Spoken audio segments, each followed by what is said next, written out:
The chilcotin War was said to be the only actual war waged between First Nations people and the European Canadians. Also known as the Butte Inlet Massacre, it was born from greed and motivated by a lust for gold and was truly a tragedy for everyone involved. It was started with the discovery of gold in the Fraser River in 1858.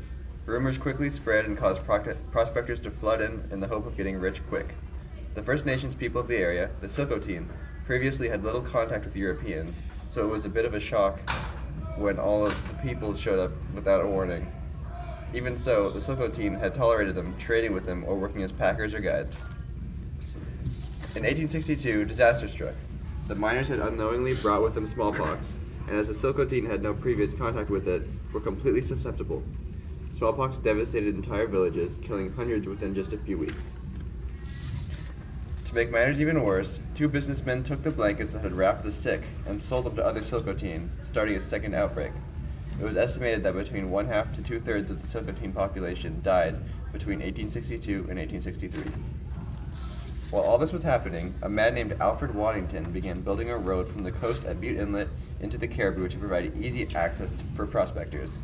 Waddington was given permission to build this road by the colonial government, but he didn't even think to ask the chilcotin permission, nor did he pay them any sort of compensation. Some of the chilcotin survivors were forced to go to Waddington's camps to try to work for food, but were treated horribly, often giving only scraps of food or none at all. This was said to ignite the violence that followed.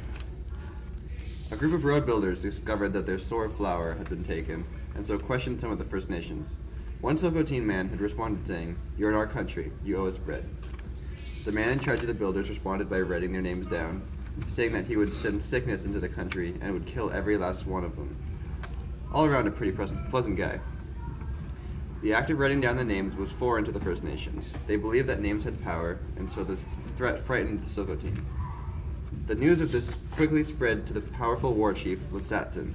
In April 1864, he decided that he must defend his territory from these interlopers.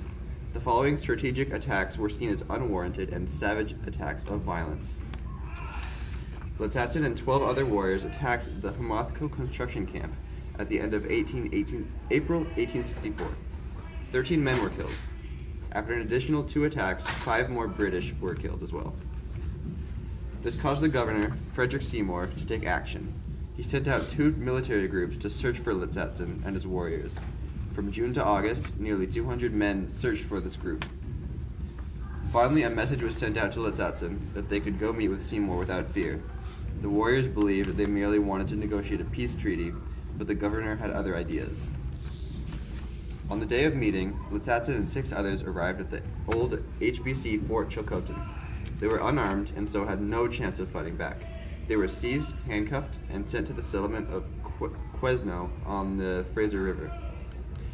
At the end of September 1864, Chief Justice Matthew Bailey Bigby sentenced the chiefs to be hanged. Later, another was hanged as well. Hundreds of chilcotin, 15 Europeans, and 6 chiefs was the death toll of this war. The chiefs were not even given enough respect to be put into marked graves. These events may have faded from the minds of the general public, but never left the minds of the chilcotin people.